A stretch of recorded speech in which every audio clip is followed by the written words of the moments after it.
Hello, everyone, and thank you for joining us for another episode of Kailash with Mohanji Chronicles. This is a series dedicated to bring you closer to Kailash through personal stories of those who have experienced this sacred journey. So today with us we have a very special guest, Hanumatananda. He's from North Macedonia, and he visited Kailash as part of the Kailash with Mohanji 2014 and 2016 group. And what makes his story particularly unique is that he didn't just complete the outer Kora, which is already remarkable. He also did the inner Kora, and that is the sacred inner path that circles closest to the mountain Kailash. So, without revealing too much, I'll just say this. Hanumatananda is one of the rare few on this planet who embarked on this journey to get as close to Mount Kailash as humanly possible, and with the intention of touching it. So let's hear his story. Hello, Hanumatananda. Thank you for joining me today. How are you? Hello, thank you for having me. I'm very good. I'm excited for sharing my stories with you. Great. Let's start then. So, can you tell me how you heard about Kailash? How did you hear about Kailash and what inspired you to undertake this sacred journey? I think I first saw the mountain Kailash somewhere 2008 or 9, and it just stuck in my head like a holy mountain, but I didn't know much about it. The first time that I really felt the call to go to Kailash was when um, because I was with Mohanji for a long time, like more than 15 years now, and there was already one group going to Kailash, so I already heard that groups are going to Kailash, and I was just waiting for my turn, so to speak. So in 2014, Mohanji announced that there will be a group going to Kailash for the Parikrama and Mansarovar.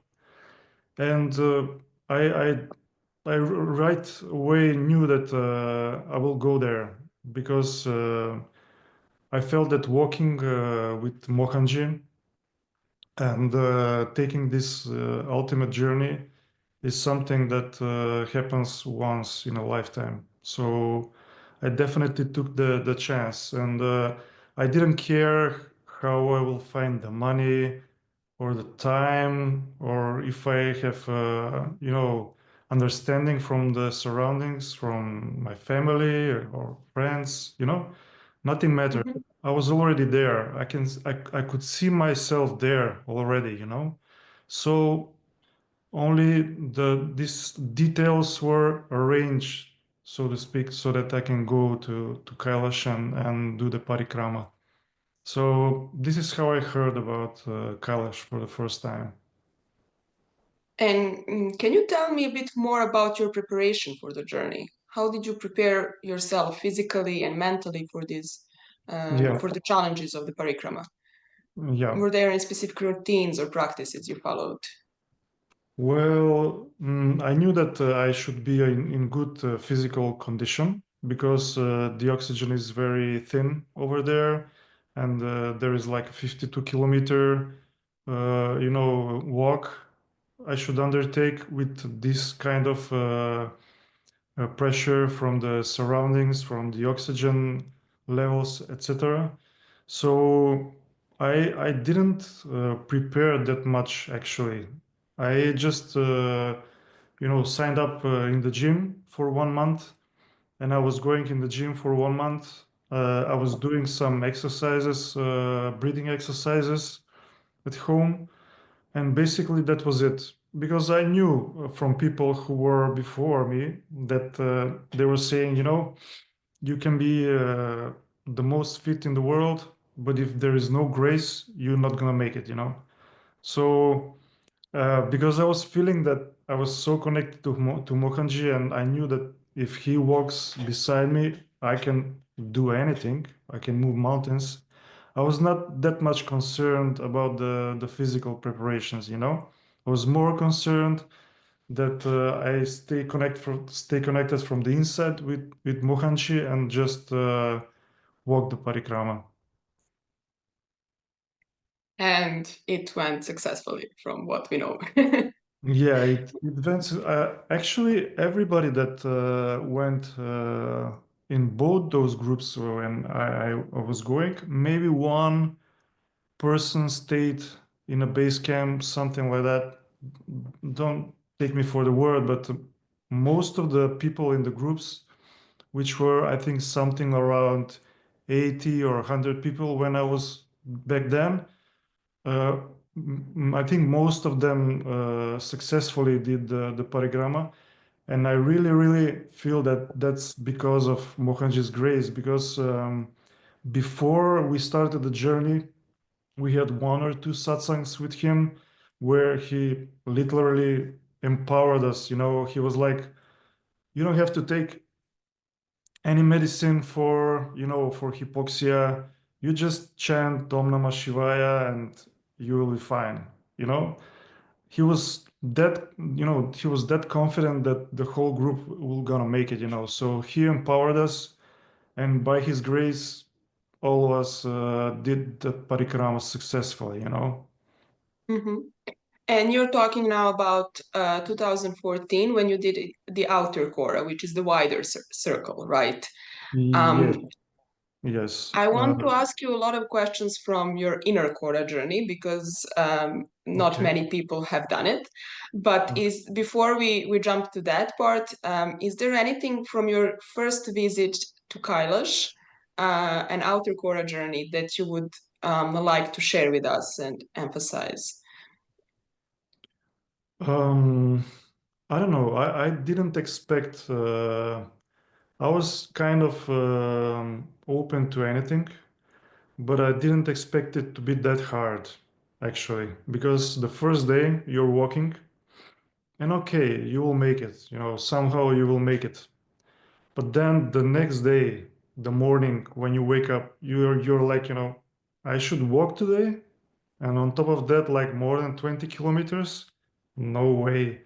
You're literally, you see, your body is saying no way that you're gonna walk, you know?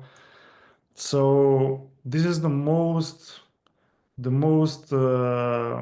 amazing thing I can, you know, say about the pilgrimage is that you're literally breaking the boundaries of your mind, of what you think you could do and you cannot do. Because as I said, you know, the second day you're definitely sure you cannot walk. And actually, the second day I woke up in the morning with my muscle of my right leg uh, not feeling it, you know. It was like dead. So I was like Completely numb. completely dead, completely numb. I mean, Could you I could walk? literally, I was pinching it. I could not feel anything, you know. Wow. So I was like, okay, I'm finished. This is it. And in that moment, when this thought came, Mohanji is on the door and he's like, how are you doing? And I'm like, Father, I'm not doing well. I think I'm finished because I don't feel my leg. And he was like, okay, you just drink a lot of water and you will be fine. And I'm like, but Father, I don't feel it, you know, water won't help. Probably I need medicine. No, no, you just drink a lot of water and you will be fine. And I said, okay, you know, he knows best. So actually, that's what happened. I was drinking a lot of water and I started moving, and like in 1 or 2 hours, the it was totally back. My leg was totally back, so I could continue. So this is the thing that I could, you know, say about this whole trip is that there is nothing that can prepare you for it, you know? You cannot know how your body will react to it, how will acclimatize, you know? Because the first days, your body is not used to it, you know, especially if you've never been to these heights, your body is not used to it. So it has to be used on a much less oxygen. So you have hypoxia, you have like nausea, headaches, things like that the first few days, and then you're okay. But when it hits, you're like hit by a bus. Yeah. In 2 or 3 days, you're totally fine. And as I said, Mohanji didn't recommend us to take any medicine. He was like, you can do it. Your body is like a perfect machine. It will be, fine. It will acclimatize and everything will be fine. Yeah, and I think with this story, you really touched on something very unique and important when it comes to Kailash pilgrimage. And that's that many people have experienced this physical body completely um, kind of um, almost giving up. Shut And down. they shutting down. And then they also feel like giving up. And many do, unfortunately. But for all those from all those people I heard who didn't give up and continued despite, like in your case, completely numb leg or having high fever or being completely exhausted, breathless, and so on, just something would shift very soon and they would completely recover just like you did. And it doesn't make any sense. It's not logical. And Yeah, in normal world it wouldn't happen. Your leg would probably take days and medicines and god knows what to recover, but exactly. here you pushed even harder Yeah, and you recovered. That really yeah. doesn't make sense, but it always happens on Kailash. It happened to me, happened to you, it happened to many people. And I think it's very Mm. important for people to know that that's kind of a That's test great. also and grace. Yeah. Absolutely. It's a test of grace. Yeah. How you can Um, surrender in that, moment. If you surrender and you feel the grace, you will continue. And if your exactly. mind is like, oh, I cannot do it, then you're finished. Exactly. So you came back 2014, and 2 years later, you decided to go to Inner Kora, the inner circle closer to Kailash. So, what I wanted to ask you after you said this was already very difficult for you, how did you decide now to, how did you get the courage to go to Inner Kora, which is far more difficult and dangerous? Mm. And yeah, what motivated you to do that? Well, I don't know about courage, but when Mohanji said we're going to Inner Kora, I already saw myself there. I wasn't thinking because, if Mohanji says, we're going, then we're going.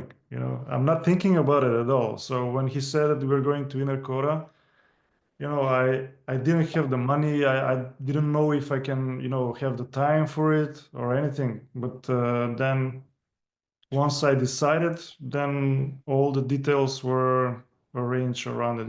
The money came and everything was arranged magically. So I was not even thinking because he also said that it's very dangerous.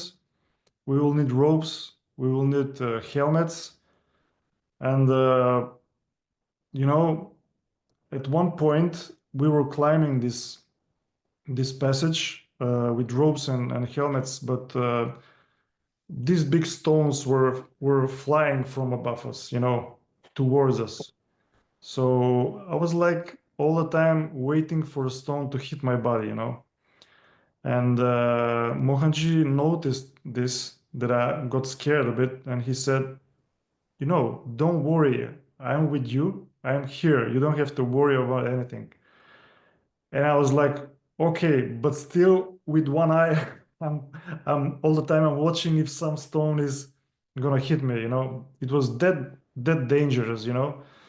So yeah, it's a more difficult journey, but it's worth taking, and it's once in a lifetime chance, and I took it because, as I said, I wasn't even thinking when Mohanji said we're going, we're definitely going. Complete surrender and faith. Uh, Absolutely, yeah. yeah, I just wanted to say that I don't know if inner Quora journey is even allowed anymore by Chinese government. I'm not quite sure. I know that in Kailash with Mohanji, it's not planned to go to inner Quora as far as we know. We are going only outer Kora in all the future trips. But since you had this unique experience, I thought it would be really great to share. Talking about courage and faith and trust, I wanted to ask you about one part of that journey, which I read about. I know that you wrote about this experience of yours in Inner Kora in a book, Kailash with Mohanji, The Inner Kora. And I also read their experience shared by Rajesh Kamath, where he mentioned you. And I want to just read that part, and I would really like to hear Okay. your input on that because it Okay. really left a lot of impression on me. So, what Kamath wrote about you is so you were just to back up, roll back a little bit. You were going to on the path to actually touch Kailash. And it was very difficult, and many incidents happened, and some people couldn't cross over. So that was the story. So Actually, he we said, went to Charansparash, to the foot "Okay, of Kailash, and we weren't planning on going to all the way to touch Kailash. okay, So because it was even not allowed by the Chinese government. So okay, we saw that one group is splitting and going. And I asked Mohanji, Mohanji, are we going to touch Kailash? And he said yes. So when he said yes, I just went. And actually, when I turned back, he wasn't going. So I was like, "Come, father, come." But he was not going. He actually stood up and started going downhill. So I was a bit disappointed that he didn't come, but then I quickly realized that he was basically conserving energy to try and pick us up and give us energy to do it all the way. So he had to stay back. to So support all the group energetically and protect absolutely, it." yeah, absolutely. Because just a part of the group for the inner Cora, we were 18 or 19 people. So just Mhm. half the group, I think, went ahead to touch Kailash, not the whole group. So Uh-huh. go ahead. Okay, okay, I didn't know that. Thank you for clarifying. So, what Kamath wrote was, we were instructing people on how to cross over, but the two near-death episodes waited on people's minds. Apparently, two people already tried to jump across and almost fell uh, into a abyss in between. So Hanumatananda was the only one to make it across, and that too because of his firm belief in the master. People from the group called out to him that it was too dangerous to cross. His reply, Mohanji said I can go, so I will go. Pure trust and faith with complete surrender. He threw his walking stick on the rock and just jumped. In this holy land, an act of faith and surrender is all the protection one needs to tie over all the issues. So I would really like to hear from you about this jump of faith and Yeah. um, Yeah, that's the moment. That's the moment I was speaking about because when I turned, I literally started running, uh, up the hill, and there were like maybe two bigger cracks in the glacier, which we had to jump over. And as mhm. I said, I was so pumped up and so confident that I'm gonna touch Kailash because Mohanji said so. I wasn't even thinking. My trust was 100%. So yeah, I just threw my sticks and I just jumped. And I think it was VJ who was calling me, I should not go because it's dangerous.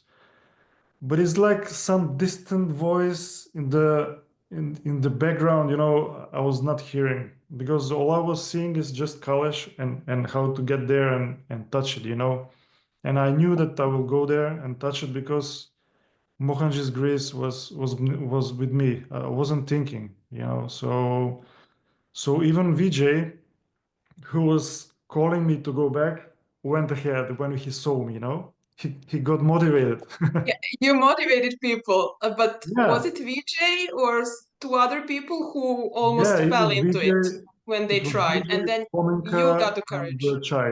Yeah, it was VJ, Spomenka, and Chai.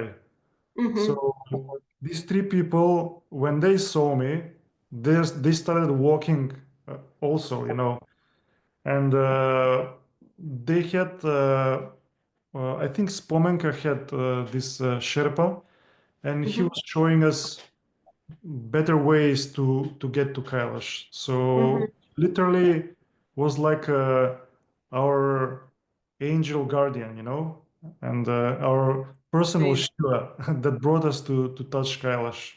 And yeah, I think it was like 2, 3 hours walk through snow, through glaciers, and it's quite dangerous. And the oxygen gets thinner and thinner, and it's getting colder. Literally, while we were walking there, it was sunny, and then it started raining, and on the way back, it started snowing. You know, so all the four weathers changed while we were there, like in a few hours. And as Wow. we were approaching the mountain, you could hear stones falling all the time from the mountain.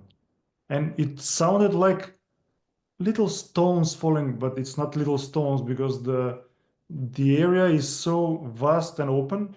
You hear it like a small stone, but it's actually big stones falling all the time from the mountain. And it's quite dangerous. People who are going to touch Kailash, they are wearing helmets to go and touch Kailash. Otherwise, they're not going because it's very dangerous. But we we went ahead because, as I said, I mean, it was pure grace that we went ahead. So yeah, And uh, and everybody, well, came back, the did what they half, had to do, and came back yeah, safely yeah, without, half of the group despite that we went, all the obstacles and all absolutely, the yeah, dangers. yeah. That's All of us that we went ahead, we touched Kailash, we took some stones from the mountain to have us, you know, and keep at the altar, and we went back. So it was while we were going, it was already night, you know, when we were Mhm. going back. So it was only the Sherpa that was guiding us, and as I said, it was pure grace that we came back really. So when we came back, I think everybody was screaming because they were like thinking that we are gone, you know, that we're dead, that we're not gonna Wow. go back. Yeah. Wow. Devi was even crying, you know, when she Who, saw us. David? Yeah, David. when she saw But us, she was crying. wasn't she Yeah, the one who also went to Inner Kora, or not that year?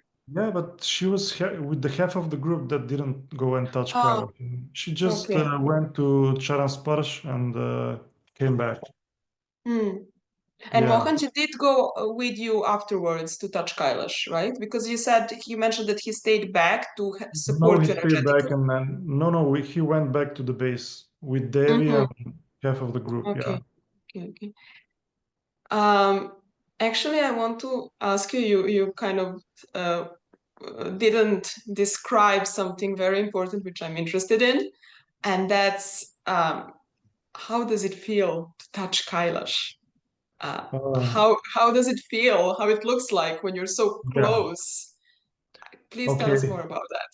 Yeah. So when you're approaching Kailash, it's like you're approaching your mother's womb. That's the feeling. Purity, you know, innocence and purity. It's not like because when you think of Shiva, you think of someone who is fierce and you know powerful and it's fire. No, it's not like that. It's complete peace and innocence. This is what you're feeling, and you're feeling like you came back home. You know, came back home in your mother's womb. That's the feeling. Despite the stones falling around, Yeah, despite ready the to hit stones, you. despite no, you're not. Yeah, you came back home. What stones? You know? Wow. So, congratulations, you touched Kailash. I mean, so many people can't. dream Yeah, about it. yeah, it's pure grace. It's only Mohanji's grace that happened, you know. So I'm really eternally grateful to Mohanji that happened, because it's literally a dream of millions and millions of people to even go to Kailash and let alone touch it, you know. So I Yes, can never repay. How can I repay, with Gratitude. love and gratitude, I think. I think that's the only Absolutely, way. absolutely. But it's no way you can repay your master ever. So we're trying, but it just crumbs, you know? Yeah. So, how did that change your life? How did that change you? Uh, how did that change me? Well, when I got back, as I said, the first thing that changed is that the comfort zones and the limitations you have in your mind now are much vaster. If you say, I cannot do that, no way that you cannot do anything. Now you can do many things. There is no Thomas at all after Laziness. Kailash. Yeah, there is no laziness, no chance you can be lazy. Nothing is too hard for you. Once you do the parikrama, nothing is too hard in life, So when I got back, actually, even when we were walking the last days with Mohanji, he told me, Hanumatananda, these few years is gonna be pretty much hard for you. Mm-hmm. And but don't worry, you just hold the feet of Shiva and you will be fine. And back then I was like, you know, what is Mohanji saying? We're in Kailash. I'm so happy. What can go wrong? But really, after a few months, when I got back, so many things started happening, so many challenges, so many tests.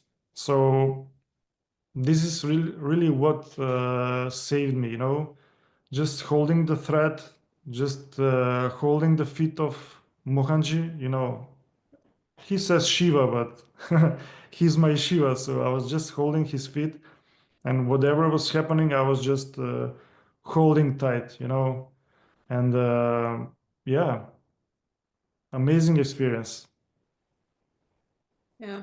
I know that what you said, you can do everything after you come back from Kailash Parikrama. It happened to me as well. It gives you so much confidence that Mm.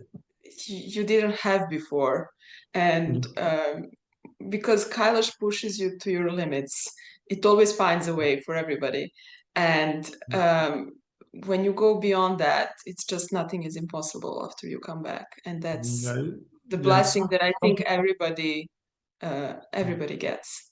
Yeah, it's something like, when a woman gives birth, and then when the husband is complaining about toothache, and the pain is incomparable, when you're giving birth and a toothache. So Yeah, like the challenge that you're, you know, uh, uh, the challenge that you're having over there, and then when you're literally, winning over it, then you're definitely, how can I say, your limitations are now much less in life. So you feel you yeah, can do anything. The confidence is big, uh, and the grace you received is, great, and you just want to give back, because it's a blessing.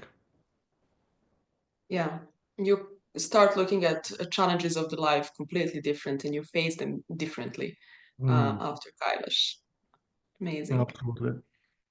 I wanted to ask you a few more questions that I know because I read in the blog, and actually because you shared the story with me before I went to Kailash. Mm, So one is that uh, you hired a person to carry your bag, a porter, And those are, for those who don't know, local people who are very comfortable with lack of oxygen there, so they can run around and it's not difficult for them.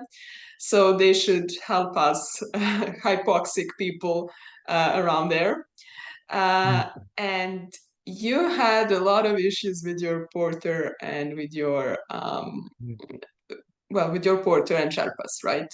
Mm. And that taught you something at the end. So I would like to hear about that, please. Yeah, the porter, when the porters are assigned, they're assigned random. You don't choose your porter. Mm-hmm. I think that they like pull out some sticks and something like that, like your names on the paper, and then they pull it out, and it's like that. So the porter that I got, he was really running all the time, in front of me. I could not catch him because the water was with him, my food was with him, everything was with him. I was just having my sticks and walking. So he was running all the time, and it was a big test, for me, because I was like in the back of my mind, I pay this guy to be with me and carry the water and my food and to be with me all the time.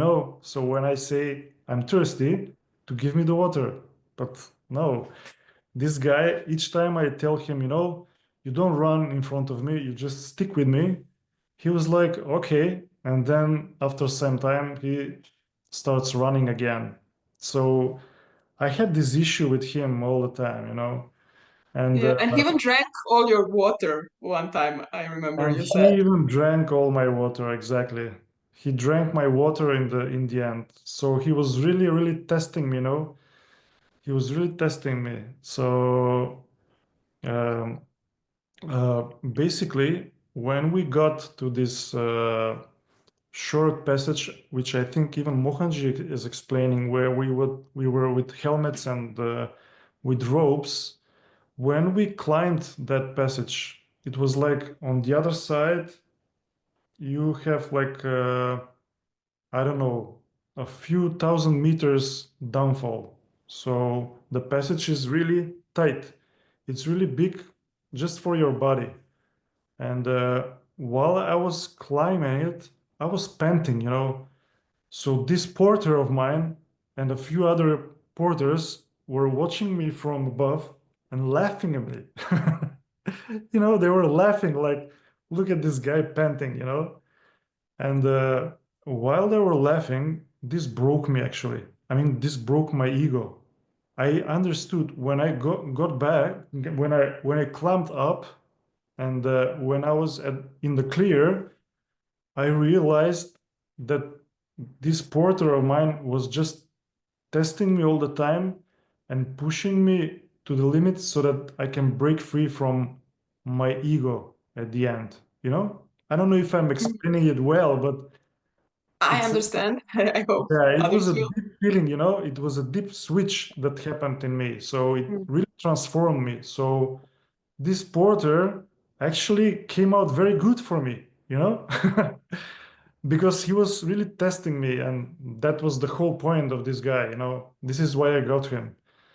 Because if it wasn't for him, I would not be transformed. Because when I got in the clear, when I climbed this passage, I was really another person. I was really newborn. So the bad customer service in Kailash is actually hidden blessings. Just for Exactly. everybody to know. Accept it. Yeah. Yeah. Everything is like you need to accept everything as a blessing. Mm. Otherwise, you will have a hard time. If you're in your mind, if you're in your ego, like, I paid for this, what am I getting? Look at the food, the tea is like, it doesn't have sugar, things like that, you're finished. No way. Yeah, But if you look everything as a blessing, then you're really gonna have a great time and you're gonna have a transformation. exactly. Um, I know I had something else to ask you. Let's see. Yeah, sure. um, oh yes. So um, at one, I remember you wrote somewhere that you saw Mohanji's true form while you were in Kailash. Please, can you tell me more about that? When it Yeah, happened, what happened, and that was the what first day of the parikrama. That was 2014. It was the first day of the parikrama when I really didn't know what to expect. It was really, really hard. So while I was walking, it happened, it was like a flash where I saw Mohanji like pure light, like a thousand suns. But it was more of experience. It was not like thinking about it, but I saw it, I felt it. happened? Yeah. And was that something that actually gave you that faith to to make that jump, to continue going forward, despite everybody telling you it's too dangerous? Was that something like a key moment that gave you? It was not the key moment. Me jumping and having the courage, it was just the connection which I had with Mohanji even before that. Mhm, The first day I was doubting everything. I was doubting Mohanji, I was doubting the trip, I was doubting myself. And while I was walking, the doubt vanished and I saw Mohanji in his pure light. So I just opened up to his grace completely when I saw that. mhm. Amazing. So it was a blessing that helped you to continue the journey with full faith. Yeah, definitely. Okay. Um, is there anything else you would like to share with us that was important and I didn't ask you about? Yeah, it's important to know that if you feel the call from Shiva to go to Kailash, if you feel it inside, if you feel the pull, don't think twice. Just go because it's gonna be the biggest journey, the biggest blessing you will ever have in life. And once you say yes, the challenges will come, you know, money challenges, family challenges, many things will come up, and they will try to pull you off that path so that you can go. Because to go to Kailash is really difficult. Many people want but don't go. Why is that? So once you hear the call, don't think twice and just go because you might probably not get it a second time. So if you feel the call, just go, just go. And if you have challenges, and you will have challenges to sort out, money challenges or family challenges, you will sort out everything, you will sort out everything. Don't think twice, just go. Thank you. Thank you for that advice to our watchers. And thank you for joining us for this episode of Kailash with Mohanji. Um, Thank you if for inviting me. always. I just wanted to thank you once again for sharing your incredible journey with us. It's truly inspiring to hear such deep and personal experiences with Kailash. And to everyone watching, thank you for being with us. We hope this story brought you a little closer to Kailash and to the energy that so many seekers have felt there. So, see you in the next episode of Kailash with Mohanji Chronicles. Om Namah Shivaya. Om Namah Shivaya.